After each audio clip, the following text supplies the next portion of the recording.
Hi friend, তোমরা সবাই কেমন আছো? আশা করি তোমরা সবাই খুব ভালো আছো। আমি খুব ভালো আছি। বন্ধুরা তো দেখতেই পাচ্ছ এখন বেরিয়ে গেছি দুপুর বেলাতে। তিন ভাই বোন না, আরো তিনজন আছে, ঠিক আছে? তো দেখতেই পাচ্ছ ওই যে সামনে, চলো তোমাদেরকে একটু ভালোভাবে দেখাই। তো দেখতেই পাচ্ছ এই যে ওই স্কুটির মধ্যে রয়েছে আমার দুই ভাই, আর ওইদিকে আছে দিদি, ঠিক আছে? মানে আমরা 6 ভাই বোন মিলে যাচ্ছি আমরা একটা জায়গায়।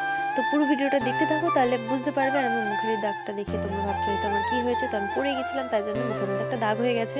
তো যাই হোক, তারপরে দেখতেই পাচ্ছ এখানে খাবার দাবার সব কিছু রেডি করে রেখে দিয়েছে, আর কি সুন্দর ঘরটা সাজিয়েছে। আর এইদিকে দেখো আমি রয়েছি, ভাই রয়েছে, আর যার জন্য এসেছি, যার মুখে প্রসাদ, সে হচ্ছে ঘুমাচ্ছিল, দেখতেই পাচ্ছ। আর এদিকে রয়েছে সবাই, আর ঘরটা দেখো কত সুন্দরভাবে বেলুন দিয়ে ডেকোরেশন করেছে। আর এদিকে দেখো মাম্মাম ঘুমাচ্ছে, এই মাম্মামেরই আছে মুখে প্রসাদ, আর আমার ভাই চুপ করে বসে রয়েছে। আর এদিকে মাসি হাসাহাসি করছিল যে এমনি দিন ঘুমায় না, আর আজকে ঘুমিয়ে গেছে সেই সব বলেই। তারপর এদিকে দেখো মাম্মাম উঠে গেছে ঘুম থেকে, আর মাম্মামকে মালা পরিয়ে দিয়েছে, আর হচ্ছে মালাটা আর মুকুটটা হচ্ছে মাসির মাথায় দিয়ে ফটো তোলা হচ্ছিল। তারপরে এখানে দেখো 5 রকমের মিষ্টি, ভাত, ডাল, 5 রকমের ভাজা, তারপরে মাছ, চিংড়ি মাছের মালাইকারি, ঠিক আছে, মাছের মাথা, ডাল সব কিছু দিয়ে কত সুন্দরভাবে খেতে দিয়েছে, পায়েস টায়েস সব কিছু ছিল। তারপরে দেখো এদিকে এখন মাম্মামকে খাওয়াচ্ছিল, আর মাম্মাম এখানে বসবে না, উঠে যাচ্ছে, ঠিক আছে?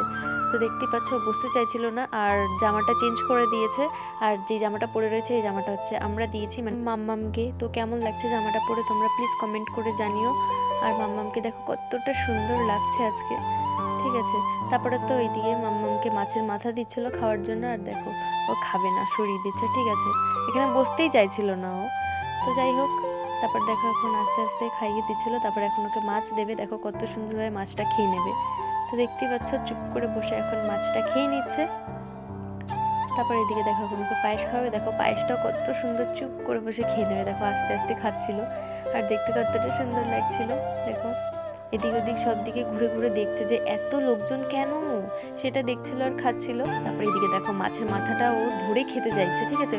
ধরেই ফেলেছে, তারপরে মাসি হাতটা ধরে নিয়েছে ওর মাম্মামের। দেখো দেখো কিরকম ভাবে ধরার জন্য করছে। তো দেখতেই পাচ্ছ ধরতে দিচ্ছে না বলে এরকম বসবে না।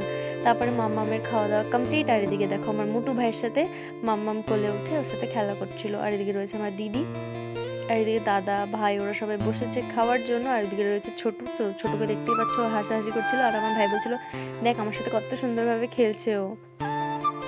তারপরে দেখো এদিকে রয়েছে আমি, আর আমি বারবার করে আমার মুখটা দেখছিলাম যে কেমন লাগছে, কত সুন্দর মুখটার মধ্যে কি হয়ে গেছে।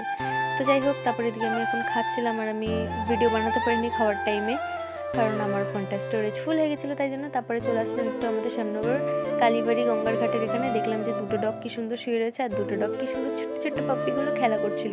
তারপর একটু গঙ্গার পাড়ের দিকে নিচের দিকে নেমে এসে একটুখানি ভিডিও বানিয়ে নিলাম। আর এদিকে দেখো আমার ছোটো ভাই দাঁড়িয়ে রয়েছে, দিদি, মানে আমরা 6 ভাই বোন এসছি, শুধু একজনের কমতি বর্দার, মানে আমরা 7 ভাই বোন মিলে বেড়াইনি। তো 6 ভাই বোন মিলে এই প্রথমবার আমরা কোথাও একটা আসলাম একসাথে, তাও আবার শুধুই 6 ভাই বোন, আর কেউ নেই, মা বাবা ওরা। আর এদিকে দেখো এই যে জলটা পড়ছে দেখতে পাচ্ছ, এখানে একবার আমার দিদি পড়ে গেছিলো, সেটাই আমি বলছিলাম দিদিকে, আর হাসাহাসি করছিলাম। তারপরে এইদিকে দেখো, তোমরা কি চিনতে পারছো, এটা হচ্ছে গরিব কাকুর ভাই। আর আমি গিয়েছিলাম গরিব কাকুর ভাইয়ের যেই ফ্ল্যাটে থাকে সেই ফ্ল্যাটেই, ঠিক আছে? তো তাই জন্য দেখাও হয়ে গেল। তারপর এইদিকে দেখো এখানে কি বানানো হচ্ছে, জাস্ট একবার দেখো। এখানটায় কাকুটা বলছে কি ভেতরে এসে ভিডিও বানাও, আমি বললাম হ্যাঁ যাচ্ছি। তো দেখতে পাচ্ছ একটু পরে তোমরা বুঝতে পারবে যে এখানে কি বানানো হচ্ছে। এখানে চিনি, গুড় এইসব হচ্ছে জাল দেওয়া হচ্ছিলো, আর ওই দিকে দেখো বাতাসা, দেখতে পাচ্ছ গুড়ের বাতাসা আর চিনির বাতাসা। তো দেখো কত সুন্দরভাবে মানে বাতাসাগুলোকে তৈরি করা হচ্ছিলো। বললাম যে দাদু এই গুড়গুলো মানে এগুলো কি শুধু গুড় দিয়ে বানানো হয়? বলছে না না, বাতাসা দিয়ে বানানো হয় প্লাস গুড় দিয়েও বানানো হয়। আমি বললাম ও আচ্ছা, এখানে হচ্ছে কি বাতাসার ফ্যাক্টরি, ঠিক আছে? এখানে বাতাসা তৈরি করা হয়। তো দেখতে পাচ্ছ কত সুন্দরভাবে বাতাসাগুলো তৈরি হয়ে যাচ্ছে। তো দেখো এখানে কত বাতাসা আছে, এখানে একটা আছে হচ্ছে আখের গুড়ের বাতাসা, আর একটা মনে হয় শুধু গুড়ের বাতাসা নাকি চিনির, আমি ঠিক জানি না। তোমরা যদি জানো প্লিজ কমেন্ট করে জানিও, আমি ভুলে গেছি, আমার একটা মনে নেই। যাই হোক, তারপরে দেখো এখানে আবার ফির দাদুটা বানানোর জন্য রেডি করছিল গুড়টাকে। তো চলো সবাইকে টাটা, নেক্সট ভিডিওতে আবার দেখা হবে।